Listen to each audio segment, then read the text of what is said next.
Prihaja zelo močen lunin mrk in naravnost mističen bo. Ne vem, če veš, ampak lunin mrk je tisti, ki dobesedno resetira energije. Je kot da bi nekdo pritisnil tisto štoparco in rekel, zdaj imaš pa novo priložnost, da ponovno stečeš in da ti gre vse v pravo smer. Pa vendarle, ker je tako zelo mističen večer tisti, kjer nastopa lunin mrk, je seveda tudi jasnovidnost tista, ki se na tak večer zelo krepi.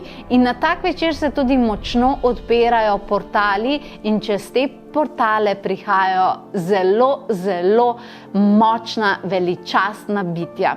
In jaz sem tokrat začutila, da bodo z nami delali zmaji, zato te vabim na čudovito meditacijo, kjer bomo naredili nekaj izjemnega.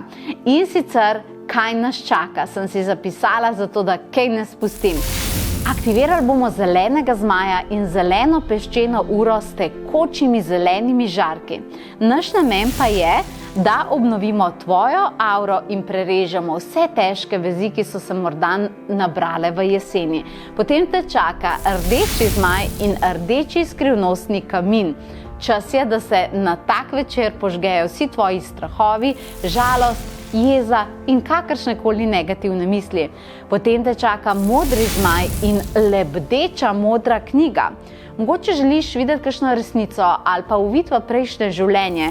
Mogoče te zanima ena dotična stvar, a pa neodkriti darovi, a pa mogoče rabiš kakšen obred samo zase.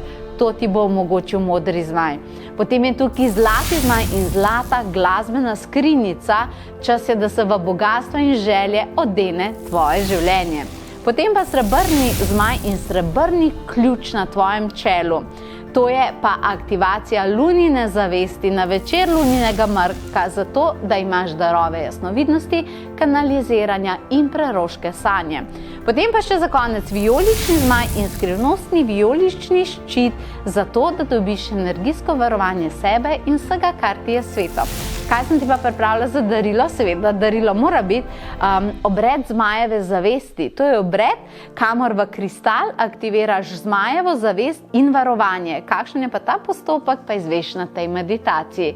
Čaka nas res lep večer, ampak mesta so omejena, zato se hitro prijavi, naklikaj povezavo in se te veselim.